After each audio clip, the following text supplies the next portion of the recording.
అందరికీ జై శ్రీరామ్. మధ్యప్రదేశ్లో మా పాదయాత్ర కొనసాగుతూ ఉంది. సో పాదయాత్రలో భాగంగా అక్కడి నుంచి హైదరాబాద్లో స్టార్ట్ అయిన పాదయాత్ర అయోధ్యకి చేరువలో ఉన్నాము. అంటే ఊర్లు దాటి, జిల్లాలు దాటి, రాష్ట్రాలు దాటి పోతున్న ఈ పాదయాత్రకి మన జంగం శ్రీనివాస్ సార్ గారు తన లోపల తన ఏదైతే మదిలో ఉన్న భావనని తను వ్యక్తపరచుకోవడానికి మాటలు కాకుండా పాట రూపంలో చెప్పదలుచుకున్నాడు. ఆ పాటకి మనం సపోర్ట్ చేద్దాం. చాలా ఆయన లోపల ఏదైతే అంతర్గత భావం ఉందో దాన్ని పాట రూపంలో వెలిగి బయటికి తీస్తాడు. ఇప్పుడు నేను చూపిస్తా. ఒకసారి మనం జై శ్రీరామ్ అను అన్ని మన సార్ని ఉత్తేజపరిచి ఎంకరేజ్ చేద్దాము. సార్ ఒకసారి మీ భావాన్ని తెలియజేయండి. జై శ్రీరామ్. నా రాముడు నన్ను రమ్మన్నాడు, నా దేవుడు నన్ను రమ్మన్నాడు, నా రాముడు నన్ను రమ్మన్నాడు, నా దేవుడు నన్ను రమ్మన్నాడు.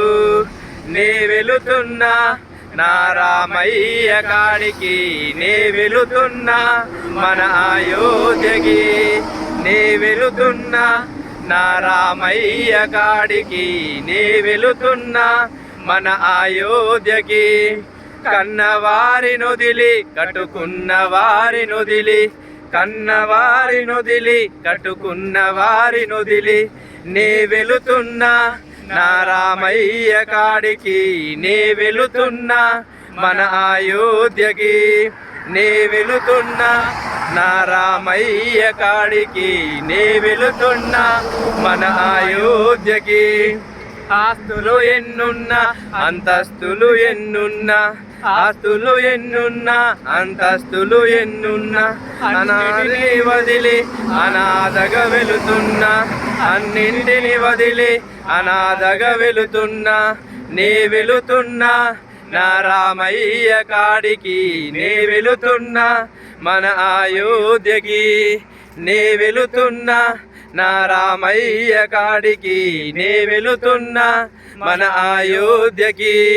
బంధాలెన్నున్నా అనుబంధాలెన్నున్నా, బంధాలెన్నున్నా అనుబంధాలెన్నున్నా, నా అయోధ్యకి నే వెళుతున్నా, అయోధ్యకి నే వెళుతున్నా, నే వెళుతున్నా నా రామయ్య కాడికి, నే వెళుతున్నా నా అయోధ్యకి, నే వెళుతున్నా నా రామయ్య కాడికి, నే వెళుతున్నా మన అయోధ్యకి. నా రాముడు నన్ను రమ్మన్నాడు, నా దేవుడు నన్ను రమ్మన్నాడు, నా రాముడు నన్ను రమ్మన్నాడు, నా దేవుడు నన్ను రమ్మన్నాడు. జై శ్రీరామ్, జై శ్రీరామ్, జై శ్రీరామ్.